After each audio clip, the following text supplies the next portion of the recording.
नमस्कार दोस्तों, मैं हूं यश और आप देख रहे हैं YG हॉरर स्टोरी चैनल।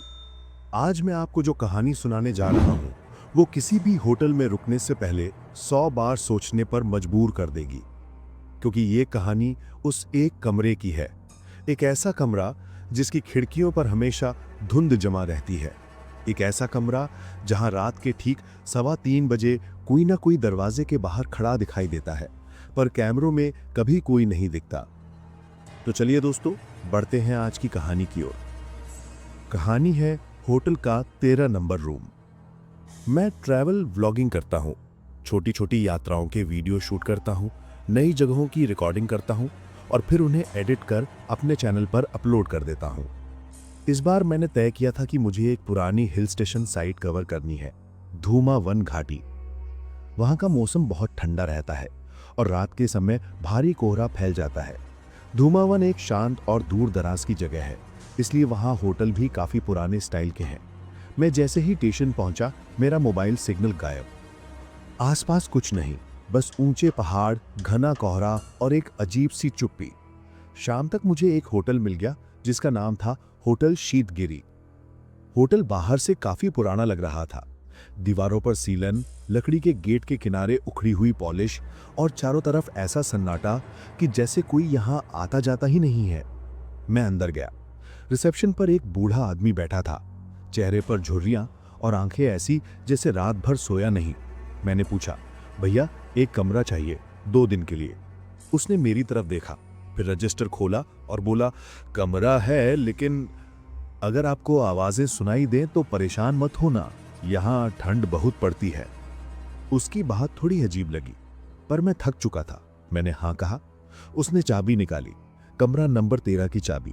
मैंने बिना सोचे ले ली, लेकिन जैसे ही मैंने चाबी छुई, हैंडल बर्फ की तरह ठंडा था।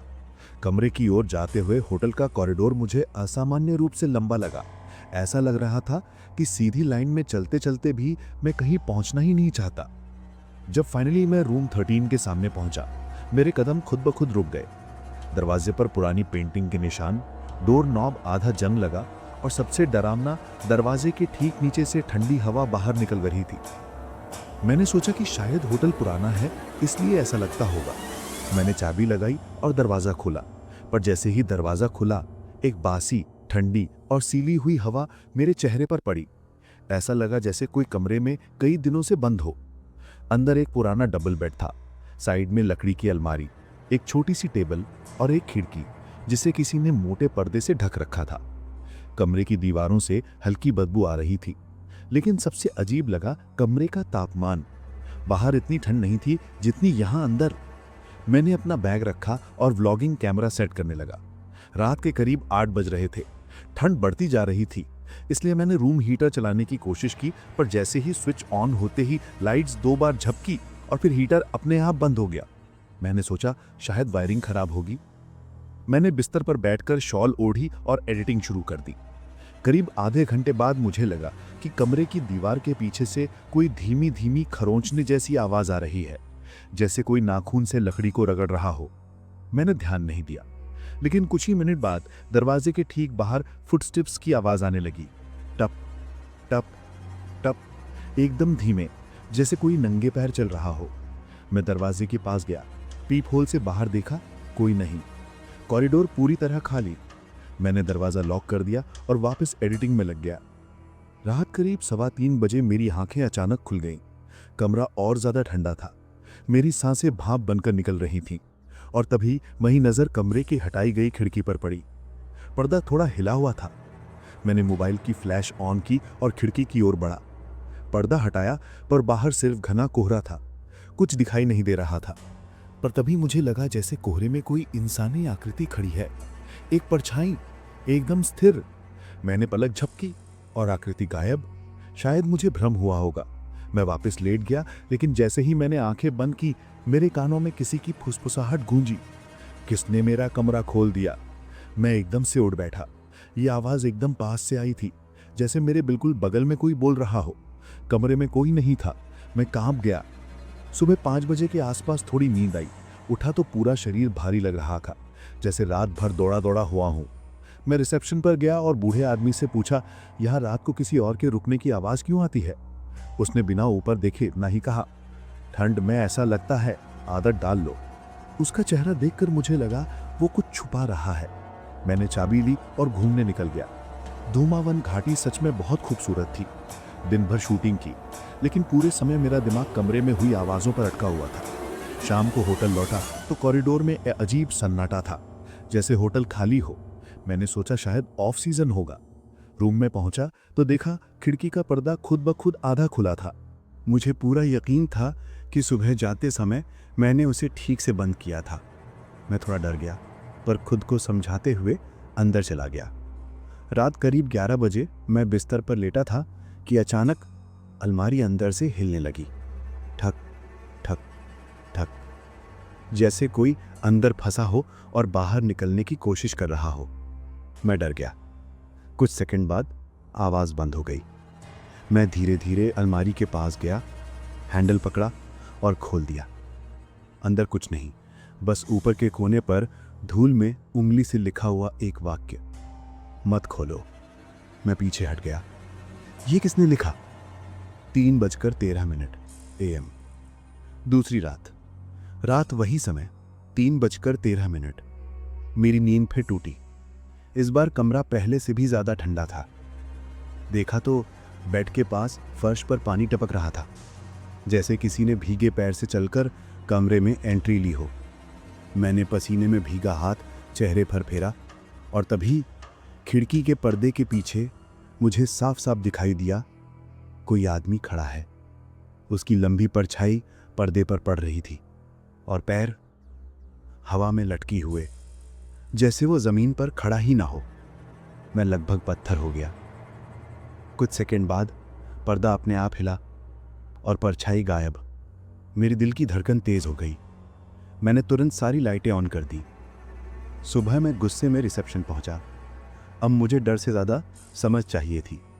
मैंने कहा, 13 नंबर कमरे में कोई है या आप लोग कुछ छुपा रहे हो? इस बार बूढ़े आदमी ने थोड़ी देर तक मुझे देखा और फिर धीमे से बोला, तुम्हें कमरे की खिड़की के पीछे क्या दिखा? मैं अवाक रह गया। मैंने कभी उसे बताया ही नहीं था कि मैंने पर्दे के पीछे कोई देखा है। मैंने पूछा, आपको कैसे पता? वो बोला, क्योंकि वो हर नए मेहमान को जरूर दिखता है। मैंने पूछा, वो कौन है? बूढ़ा आदमी बोला, कमरा नंबर 13 पहले एक फैमिली का हुआ करता था, पर एक रात उन्होंने होटल प्रबंधन से शिकायत की कि कमरे में कोई आदमी घूमता रहता है। लेकिन जब तक हम लोग पहुंचे, कमरे की खिड़की से उसी परिवार के आदमी का शव लटका मिला और तब से उस कमरे में जो भी रहता है उसे रात 3:13 पर वही परछाई दिखाई देती है। मैं सन्न रह गया। मैंने अभी रूम बदलने को कहा, लेकिन तब तक बहुत देर हो चुकी थी। मैं कमरा बदलना चाहता था, पर होटल में कोई और रूम खाली नहीं था। मैं अपने सामान के साथ कमरे में लौटा। जैसे ही अंदर गया, सारी लाइट अपने आप बंद हो गई। मैंने मोबाइल की फ्लैश ऑन की। एक गहरी सिसकारी सी आवाज़ कमरे में गूंजी, तुम क्यों लौट आए? मेरा दिल डर से सिकुड़ गया। मैंने चारों ओर रोशनी घुमाई। करीब 1 सेकंड के लिए खिड़की के सामने कोई लटकता हुआ इंसान मुझे दिखाई दिया। गर्दन टेढ़ी, हाथ नीचे लटके हुए और आंखें लाल। मैं चीख पड़ा और पीछे हट गया। लाइट वापस आई और सामने कोई नहीं था, लेकिन फर्श पर पानी की बूंदें एक लाइन में थीं, जो खिड़की से चलकर अब मेरे बिल्कुल पास तक आ रही थीं, जैसे कोई धीरे धीरे मेरी ओर बढ़ रहा हो। मैंने कमरे का दरवाज़ा ज़ोर से बंद किया और कुंडी लगा दी। बैठकर घड़ी देखी, 3:12। मैं पागल होने वाला था। 1 मिनट बाद वही समय आ जाना था जब वो परछाई सामने आती है। मैंने आंखें मजबूती से बंद कर ली।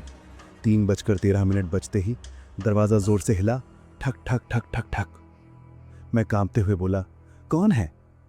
कोई जवाब नहीं, बस दरवाजे के निचले हिस्से में 2 पैरों की परछाई दिखाई दे रही थी, जैसे कोई दरवाजे के ठीक बाहर खड़ा हो।